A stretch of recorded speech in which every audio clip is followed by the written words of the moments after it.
Hi, welcome to Indrajit study point. जैसा आपने thumbnail में देखा, उन सभी एग्जामिनेशन के लिए ऐसे ही प्रश्न आते हैं। तो चलिए शुरुआत करते हैं। पार्ट ए, सामान्य जानकारी एवं समसामयिक विषय। क्वेश्चन नंबर 1 से शुरुआत करेंगे। सामान्य जानकारी एवं समसामयिक विषय के 50 क्वेश्चन ही होते हैं। इसमें से 25 क्वेश्चन इस सेट में, 25 क्वेश्चन दूसरे सेट में मिलेगा। क्वेश्चन नंबर 1, निम्नलिखित में से कौन हिमाचल प्रदेश का लोक नृत्य नहीं है? तो हिमाचल प्रदेश का लोक नृत्य है चड़बा, नहीं है वहां का लोक नृत्य, बाकी सब होता है। क्वेश्चन नंबर 2, भारत के संघीय न्यायालय की स्थापना किस वर्ष की गई थी? भारत के संघीय न्यायालय मतलब सुप्रीम कोर्ट, संघीय न्यायालय की स्थापना किस वर्ष की गई थी? 1937 में किया गया था संघीय न्यायालय का स्थापना। क्वेश्चन नंबर 3, ओपन एंडेड और close ended scheme, open ended and close ended scheme dash में उपयोग की जाने वाली शर्तें हैं। तो उस किस चीज में उपयोग की जाती है? म्यूचुअल फंड में उसका इस्तेमाल होता है। म्यूचुअल फंड जो आपको शेयर मार्केट के रास्ते से ही, शेयर मार्केट जैसा है। बल्लभी विश्वविद्यालय कहाँ स्थित है? बल्लभी विश्वविद्यालय कहाँ स्थित है? तो बल्लभी महाविश्वविद्यालय गुजरात में स्थित है। क्वेश्चन नंबर 5, निम्नलिखित में से कौन भारतीय संसद के 2 सदनों की संयुक्त बैठक की अध्यक्षता करता है? तो कौन करता है इसकी बैठक? लोकसभा अध्यक्ष जो होते हैं सभापति, वही करते हैं इन दोनों सभा का बैठक। क्वेश्चन नंबर 6, सोनार का विस्तार क्या है? सोनार का विस्तार है ध्वनि, नेविगेशन और रेंजिंग। सोनार का मतलब होता है जब समुद्र में जब जहाज जाती है तो नीचे एक सोनार मतलब एक ध्वनि छोड़ा जाता है कि बड़ी बड़ी जो शार्क है वो वहां से दूर रहे। उसी का नाम, उस मशीन और डिवाइस का नाम होता है सोनार, जो एकदम तेज ध्वनि छोड़ती है, बिंग ऐसे करके। क्वेश्चन नंबर 7, संविधान के अनुच्छेद 370 के तहत कौन सा राज्य आता था? तो 370 के तहत जम्मू कश्मीर आता था। क्वेश्चन नंबर 8, पर्थ स्टेडियम निम्नलिखित में से किस देश में स्थित है? तो पर्थ स्टेडियम आप सब किसी को पता है ऑस्ट्रेलिया में स्थित है, क्योंकि जो भी अभी देख रहा है उसमें से 50% से बच्चे, आप लोग क्या देखते हो? मैच देखते हो, फुटबॉल का मैच देखते ही होगे, इसलिए ऑस्ट्रेलिया का नाम आपको नहीं याद हो, ऐसा हो ही नहीं सकता है। क्वेश्चन नंबर 9, शिलालेखों के अध्ययन को कहा जाता है? शिलालेखों के अध्ययन को कहा जाता है एपिग्राफी, उसको एपिग्राफी किया जाता है। तो एपिग्राफिलॉजी, इसका भी पढ़ाई होता है, लेकिन ये सब आपको ग्रेजुएशन में मिलेगा। Question number 10, multi commodity exchange का मुख्यालय कहां पर स्थित है? तो ये आपको मुंबई में मतलब वहां पर ही इसका हेडक्वार्टर है, मरीन ड्राइव की तरफ ही है। क्वेश्चन नंबर 11, पेंच राष्ट्रीय उद्यान डैश में स्थित है? मध्य प्रदेश में स्थित है ये उद्यान। क्वेश्चन नंबर 12, भारत के राष्ट्रपति किसके द्वारा चुने जाते हैं? तो भारत के राष्ट्रपति निर्वाचित मंडल द्वारा अप्रत्यक्ष चुने जाते हैं, प्रत्यक्ष रूप से नहीं, अप्रत्यक्ष चुनाव उनका होता है, उससे वो चुने जाते हैं।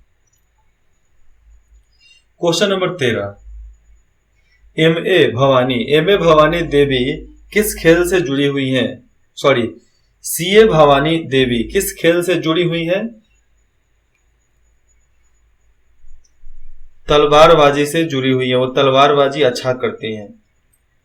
क्वेश्चन नंबर 14, राज्यसभा के सदस्यों की अवधि कितने वर्ष के लिए होती है? तो राज्यसभा के मतलब जो भी सदस्य होते हैं उन 6 सालों के लिए उनकी नियुक्ति होती है। 6 साल के बाद उनको इस्तीफा देकर नहीं, उनको हटा दिया जाता है, वहां से उनका लाइसेंस खत्म। क्वेश्चन नंबर 15,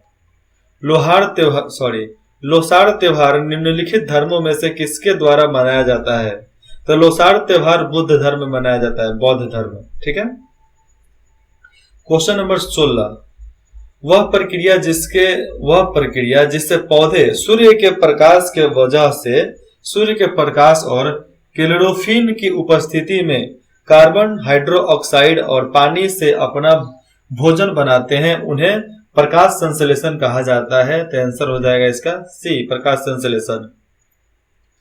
क्वेश्चन नंबर 17, संक्रामी कोशिकाओं से अन्य गैर संक्रामी कोशिकाओं की रक्षा के लिए संक्रामिक कोशिकाएं कौन सी प्रोटीन को रिलीज करती है? ठीक है, मतलब स्रावित करती है, तो बहाती है खून में।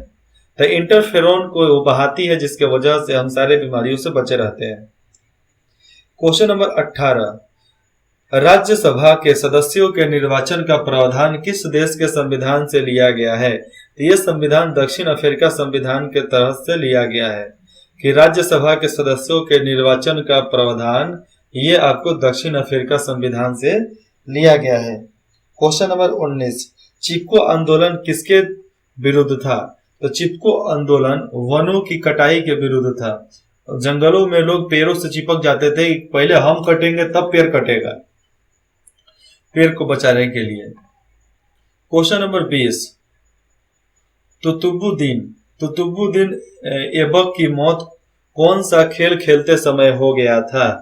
तो चौगान खेलते समय उनकी मौत हो गए थे, तुतुबुद्दीन का। क्वेश्चन नंबर 21, सबसे गहरा भूबद्ध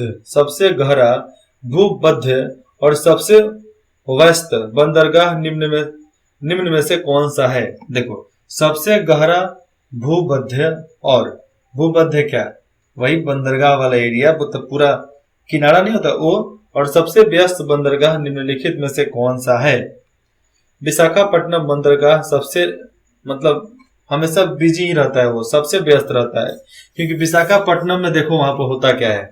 विशाखापट्टनम आपको तमिलनाडु के एथी में पड़ेगा, तमिलनाडु स्टेट में, जिसकी वजह से वहां पर सैटेलाइट का सारा काम होता है। तो जितना भी देश को सैटेलाइट लॉन्च करना रहता है वो पहले कहाँ लाएगा? तमिलनाडु लाएगा, विशाखापट्टनम से होते हुए चेन्नई जाती है, फिर वहां से कुछ बनकर फिर वहां पर श्रीहरिकोटा से उसको लॉन्च कर दिया जाता है। अगर हमारा सैन्य जहाज जो भी होता है वो कहाँ जाता है? विशाखापट्टनम जाता है। जितना भी ये फाइटर जहाज होता है, चाहे दुनिया भर का किसी का भी देश का हो, तो बनने के लिए, रिपेयरिंग के लिए वहीं पर जाता है। इसीलिए सबसे व्यस्त वही है। हमेशा 10 गो नाव आएगा, बड़ा 10 गो नाव आएगा जाएगा वहां पर लगा रहता है। ठीक है। दिल्ली के किस सुल्तान को उसके शासन के दौरान साहसिक फैसले लेने के लिए जाना जाता है? मतलब वो अपने शासन के दौरान एकदम बहादुरी वाला फैसला लेता था। वो कौन सा सुल्तान था? मोहम्मद बिन तुगलक। परिस्थिति कैसा भी हो उसको अपने मुताबिक बना ही लेता था। क्वेश्चन नंबर 23, भारत में जीडीपी का निर्धारण किसके द्वारा किया गया था? तो जीडीपी का निर्धारण केंद्रीय सांख्यिकी कार्यालय की तरफ से किया गया था। क्वेश्चन नंबर 24, निम्न में से कौन सा एक मंदी के कारण दिखने वाला लक्षण नहीं है? मतलब मंदी के क्षण में वो लक्षण नहीं दिखता है। तो मुद्रास्फीति में उछाल ये आपको मंदी में नहीं दिखेगा। सामान में उछाल हो सकता है लेकिन पैसा में उछाल नहीं होता है। क्वेश्चन नंबर 25, मंदिरों के स्थापत्य में गोपुरम का क्या अर्थ है? तो गोपुरम का अर्थ है द्वार। गोपुरम मतलब क्या? जहां से अंदर जाना। अंदर कहाँ जाते हैं? द्वार से अंदर जाते हैं। तो इसका आंसर हो जाएगा द्वार। ठीक है। प्रतिदिन 25 क्वेश्चन का सेट खत्म होता है। फिर मिलते हैं भाग 2 में। कौन सा भाग? 25.2 में हम जानेंगे 26 नंबर क्वेश्चन से। इंद्रजीत स्टडी पॉइंट में जुड़ने के लिए आप सभी का बहुत बहुत धन्यवाद। अगर आप कुछ सजेशन देना चाहते हैं तो आप सजेशन जरूर देना। आप जो भी कमेंट करना चाहते हैं आप कमेंट खुशी खुशी कर देना। आपके कमेंट और आपके सजेशन का मतलब आपके सहायता, आपके सहयोग का हम बहुत ध्यान से उसका स्टडी करते हैं, जिसकी वजह से हमें सहायता मिलती है कि हम आपके लिए और बेहतर कर सकें। तो आशा है आप हमें बेहतर करने के लिए ऐसे ही प्रोत्साहित करते रहेंगे। धन्यवाद।